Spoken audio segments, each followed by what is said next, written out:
So based on those recommendations, we were able then to package two very significant pieces of legislation and present that to the legislature and ask for their support. And I'm glad that we're able to be here today to sign these bills into law. But two of our top priorities for this most recent legislative session was one, a data-based comprehensive bill to protect and improve water quality that addressed all major sources of nutrient pollution. And then two was a bill to increase civil and administrative penalties for environmental crimes to create a meaningful deterrent for polluters, and that includes a lot of municipalities, not just private industry. So I'm proud to say that along with support from the legislature, we've achieved those goals. We got both bills across the finish line, and I think it's an exciting day to be able to sign these into law. Now, our water quality bill was really comprehensive, probably the most comprehensive bill we've seen in quite some time. It makes significant changes to expedite improvement of water quality throughout Florida by addressing issues related to wastewater, septic systems, stormwater, and agriculture. A huge component of this is dealing with these wastewater discharges.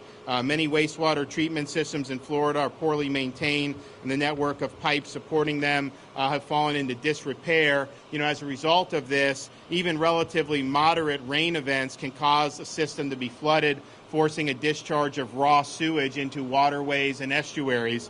And since 2017, we've seen hundreds of millions of gallons of sewage discharges. So in fact, we recently had a major event down in Fort Lauderdale. So this legislation requires utilities to develop inspection, maintenance, and replacement plans for their wastewater systems rather than continuing to allow these systems to age and fall into even worse condition. Unfortunately, previously, the DEP at the state level, their authority to intervene was primarily after these discharges were occurring. Now, with the passage of this bill, the Department of Environmental Protection will have the authority to intervene on the front end by inspecting these systems and requiring better upkeep to avoid future discharges. Legislation's second major provision addresses septic tanks, which are also a large source of nutrient intrusion into our waterways. We have about 2.6 million septic systems in the state of Florida, which is a lot. The Florida Department of Health, which currently oversees the state's septic system regulations, only contemplates the human health impacts of septic systems, but not their environmental impact. This legislation transfers the authority of septic tank inspection from the Department of Health to the Department of Environmental Protection to make sure environmental harm by septic systems is finally accounted for. The legislation also requires our plans to improve impaired water bodies, known as Basin Management Action Plans, or BMAPs, to include septic remediation plans. We need to address the environmental impact of septic tanks, and this bill puts us on a path to do so. The legislation also addresses the state's regulation of storm water systems.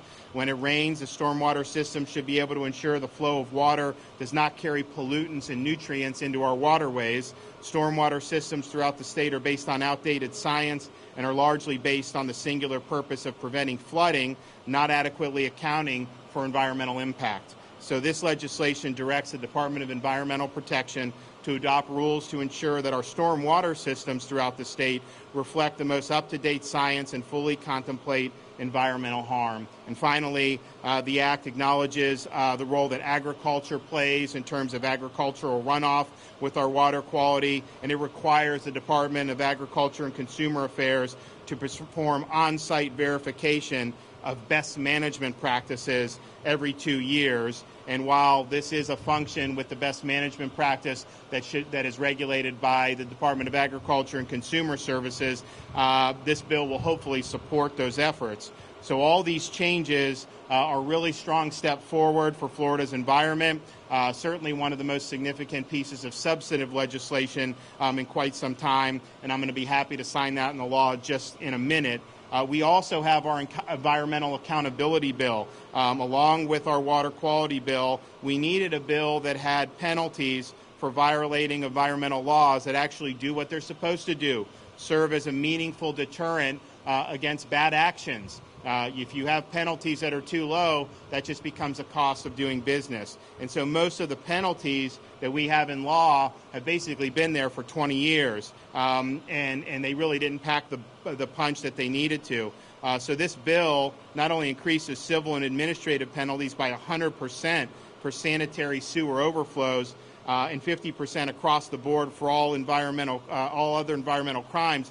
It also authorizes the Department of Environmental Protection to assess daily penalties until a violation is addressed. This strengthened enforcement will hold polluters more accountable and further protect Florida's treasured natural resources.